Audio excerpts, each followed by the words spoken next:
En cette journée de célébration de la Mère divine, de la Vierge Marie, je voulais vous partager un extrait du livre Les prodiges de l'esprit naturel, l'essence du Dzogchen dans la tradition bonne originelle du Tibet de Tenzin Wangyal. Alors il a un chapitre sur la mer, Ma. En analysant les défauts et les qualités du samsara et du nirvana, les conceptions erronées et ignorantes s'écartent de la sagesse primordiale dans la base essentielle. Samsara et nirvana ne font qu'un. Dans le Shangshung Liangshu, la présentation de la base de l'état primordial comprend deux volets. D'abord, un bref exposé des enseignements essentiels, puis un commentaire sur la genèse de la luminosité. L'exposé des enseignements essentiels comporte lui-même trois sections: l'essence de l'enseignement, la libération par l'activité et la libération de l'illusion. La première de ces trois sections explique la base de l'état primordial en traitant de trois sujets: la mère, Ma, le fils, Bu, d'où le nom Bouddha, et l'énergie Zel. L'énergie étant l'inséparabilité de la mère et du fils. Des symboles tels que la mère et le fils sont utilisés dans le Dzogchen pour clarifier et faciliter la compréhension. Cette triade correspond à celle largement utilisée dans les enseignements Dzogchen Nyingma-pa de l'essence Go-wo, de la nature Ranchi et de l'énergie Tokje. Si on fait le rapprochement avec les sutras de la Prajnaparamita, Ma correspond dans une certaine mesure à la vérité absolue, Bu à la vérité relative et Zel à l'unification de ces deux vérités.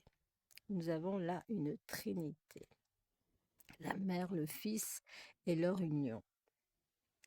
Ma est le kunchi, la base de toute chose.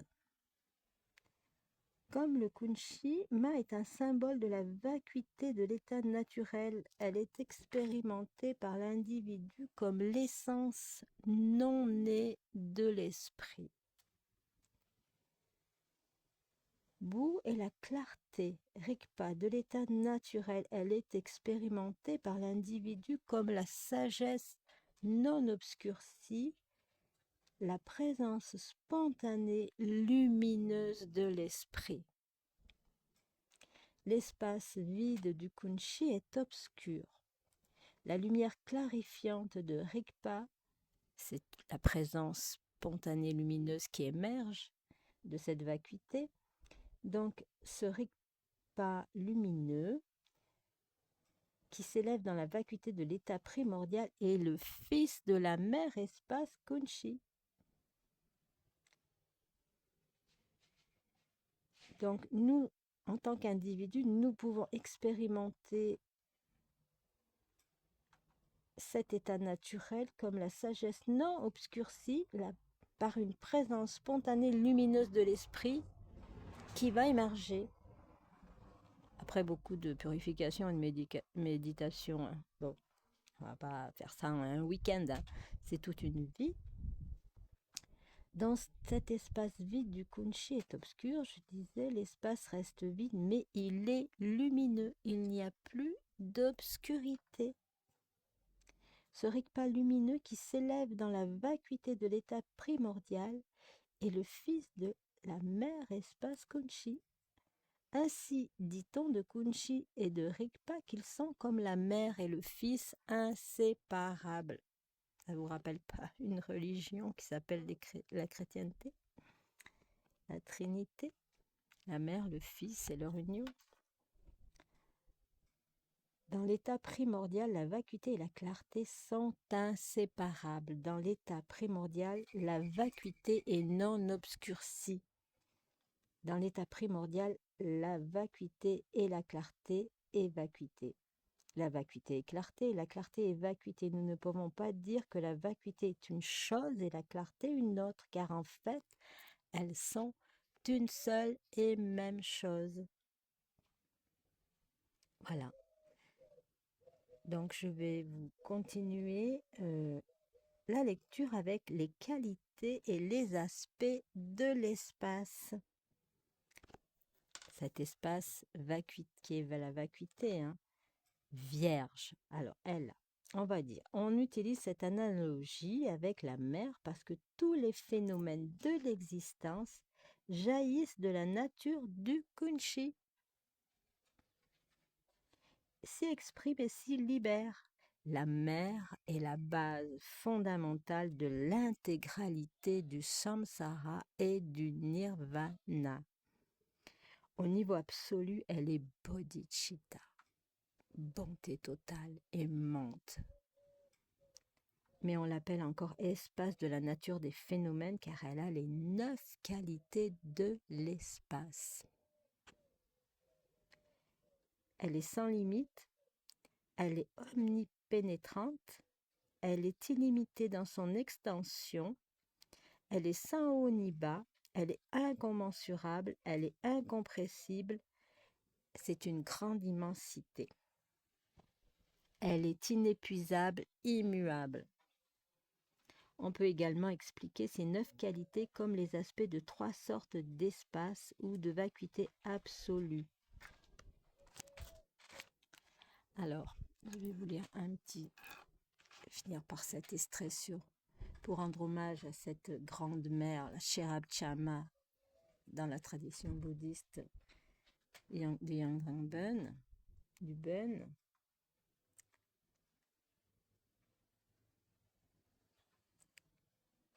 Nous sommes des ignorants et nous faisons des actes qui laissent des traces et des attachements forts.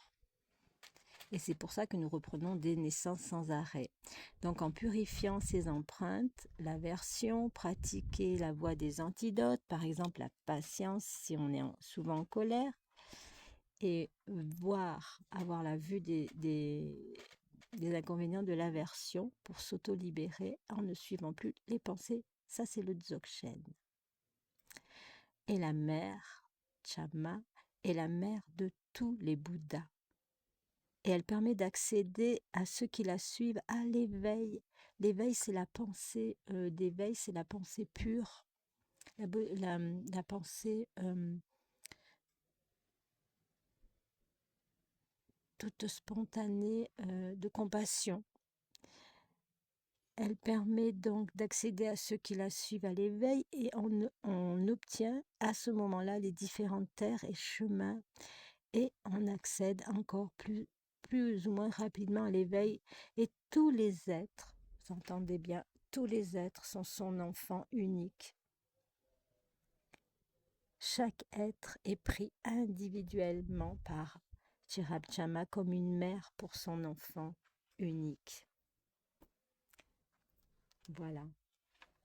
Il y a le mantra de Sherab-Chama qui nous permet qui est une grande protection contre les ennemis, contre les malédictions, contre l'infertilité, une protection contre les nagas, protection contre les vues erronées, une protection contre les erreurs nuisibles, une protection contre la mort, une protection contre les forces planétaires négatives. C'est une voie pour accomplir des actes éclairés, puissants, paisibles, croissants ou courroucés. Alors c'est la mère aimante, la sagesse primordiale. Voilà, puissiez-vous vous connecter à elle et vous remplir de son amour, de sa chaleur aimante. Alors, je vais finir par une petite prière à Sherab-Chama, source de l'endroit où notre vision est pure et claire, la grande mère, incarnation de la compassion aimante. Nous te rendons hommage et nous t'adressons nos prières. puissions-nous surmonter les 8 craintes. Le mantra de Sherab Chama, Om Mapa Mate Mai Moha Emaho Maye Rupa. Je vous le mets en descriptif de la vidéo. Alors, suivant les régions du Tibet, il y a des prononciations différentes, donc ne venez pas me dire « Ah, c'est pas comme ça que ça se dit ». Voilà, moi j'ai reçu l'initiation du 34e Menri de la tradition Bön et c'était prononcé Om Mapa Mate Mai Moha Emaho Maye Rupa Yeta Dudu Soa. Om Mapa Mate Mai Moha Emaho Maye Rupa Yeta Dudu Soa. Sois bénie, Mère divine, sois bénie, Mère divine.